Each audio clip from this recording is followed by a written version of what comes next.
and welcome back to Alice Talks Football, and welcome back to another video on the channel. Today's video we're going to be talking about all the latest Manchester United news, and of course it's a Monday afternoon. What happens on a Monday afternoon? Dressing room leaks. Every single Monday there are dressing room leaks, and we're not going to be talking about those dressing room leaks because if I'm being honest, I don't give a fuck. I'm fed up with dressing room leaks every single Monday. I do not care what Marcus Rashford's thinking. I do not care what Jesse Lingard's thinking. All I care about is the season ending, 4 games left and getting that man Erik ten Hag in. Can the season just end? So please hit that like button. Please subscribe down below if you're new.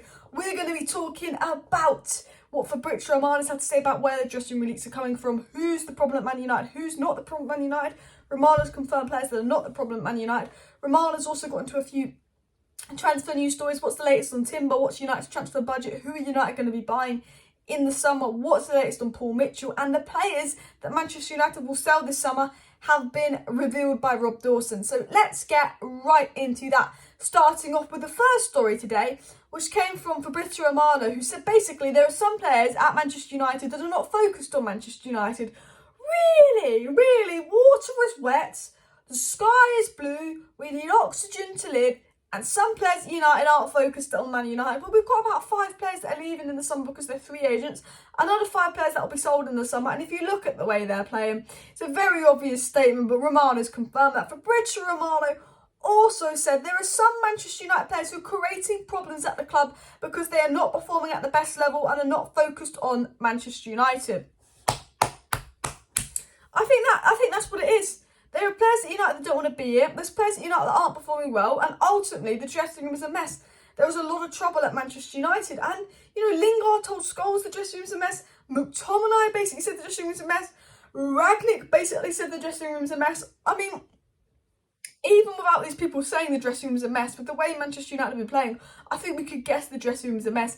And this is what happens when you build a club on commercial status, when you have owners that neglect the club, keep players at the club that don't want to be at the club, keep players at the club way too long. Paul Pogba should have been sold 2 summers ago. Jesse Lingard should have been sold 2 summers ago. But this is what happens when you have a club that give out new contracts, reward people that don't deserve to be at the club, and you're kept with players that aren't good enough to be here so they don't play, and players that aren't good enough to be here so when they do play, they don't play well, and ultimately that's going to affect the dressing room mood. And also, I'm not defending the players haven't been good enough, the players are at fault. But Man United have not really properly backed a manager for multiple seasons. So we have players from Mourinho's era, Van Gaal's era, and Ollie's era. And you know what? They all can't play together because they're all built for certain teams and built for certain styles. And some of them are just here because for some reason they're still here, like Mata, Bailly, Phil Jones. We've created all these problems for ourselves higher up. We are the reason there's dressing room issues because this board only care about money, social media, PR and clicks. And this board tell the players, make sure you get your social media popping, make sure you do this, because to this board, social media sponsorships, monies and good deals are more important than football. And you know what? Some of these players are more interested in what their social media and PR look like than what they look like on the pitch. And because their social media and PR isn't good, they're having a strop because they care way too much what people think and they just need to get on with their game.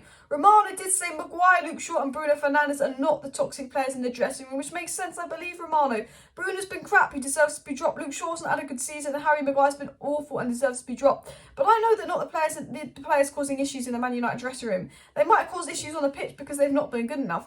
But, it's very obvious that the players that are causing issues at this club are the players that are not playing.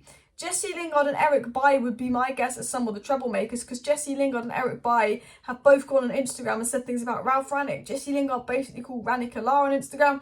Bailly goes on Instagram asking to play more. We know from Paul Scholes that Jesse Lingard is telling him the dressing room is a mess.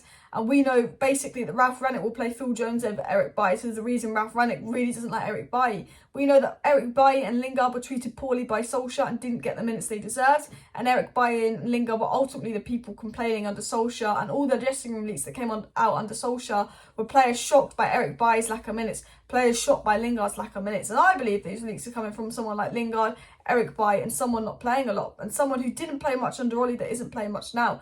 Rashford, I don't think, is responsible for the dressing room leaks, despite not playing much under Ralf, because Rashford did play a lot under Ollie, and you know, there was leaks coming out under Ollie, and I think it's the same person that was leaking stuff under Ollie that's leaking now. And I like Jesse Lingard, I like Eric Bailly, I think they did deserve more minutes this season, but if they are the ones leaking things, and I don't know if they are, this is just a guess, it's just an assumption, then they need to go, because it doesn't matter what club you're at, it doesn't matter how badly you've been treated, you just don't leak stuff. And, you know, that is a big problem. You know, the dressing room's a mess, but it's being leaked. Every single Monday there is dressing room leaks, and United apparently have an idea of who the leaker is, but it just needs to stop. I'm fed up with the leaks. You know, I do feel sympathy for Bailly and Lingard, but if they're the ones that are seriously leaking news every week, then they just need to get a life, really. And in a more positive note, Romano said there's possibilities Paul Mitchell will be at Manchester United next season, and Tier 1 reliable journalist David Ornstein says Ralf Rangnick is scheduled to assume his consultancy role once Ten Hag arrives at United, and has also endorsed Monaco sporting director Paul Mitchell to United hierarchy. So Romano said there's a possibility Paul Mitchell could come to Manchester United, and David Ornstein, another Tier 1 reliable journalist, confirming that, you know, Rangnick wants him, and Rangnick has recommended Paul Mitchell. Now, this is an interesting story that's come out by Rob Dawson, guys, and this is what I wanted to get into. And Rob Dawson says that Manchester United will listen to offers for Eric Bailly, Phil Jones, Martial, Tellers and Wan-Bissaka. Obviously, there's more players that need to go, but obviously we're losing a lot as a free agent. Lingard's gone, Cavani's gone, Pogba's gone, Matic has gone, Mata's gone. That's 5 gone. Bailly gone could be 6. Phil Jones gone could be 7. Martial gone could be 8. Tellers gone could be 9. Wan-Bissaka gone could be 10. Rangnick said that, you know, 10 players could leave. It's been expected 10 players could leave. I think if you sell a player like Wan-Bissaka, that sends a very strong message to, you know, everyone. I think if we sell a player like Wan-Bissaka, who the club would probably want to keep, then it sells a strong message. And we know from reports from Stephen Bates that Ralf Rangnick allegedly doesn't like Wan-Bissaka, and that Wan-Bissaka allegedly doesn't have a good attitude. And we know the Manchester United squad don't get on particularly well. It was pretty much said in the press conference. And there's reports and rumours that Wan-Bissaka is a troublemaker and doesn't get on well with the squad, which I'm not going to believe all the reports and rumours, but does Wan-Bissaka take selfies like Lingard, Rashford and Sancho? Maybe Wan-Bissaka is not the type of guy to put everything on social media, but, you know, I think Wan-Bissaka, Eric Bailly, Phil Jones, Martial and Tellers are not wanted by Rangnick. You know, Tellers has not been good enough, Phil Jones has not been good enough, and Eric Bailly and Wan-Bissaka apparently have been causing Ralf Rangnick problems, along with Jesse Lingard, who will leave on a free. And, you know, I think they're players that would likely go, and we know that Martial told Ralf Rangnick he doesn't want to be at Man United, so I think those players that will go. And Rob Dawson said that Eric Ten Hag's summer budget will be between 100 to 150 million, and it will be bolstered by outgoings. So with lots of significant outgoings, it could reach that £200 million mark that's been reported by the Times.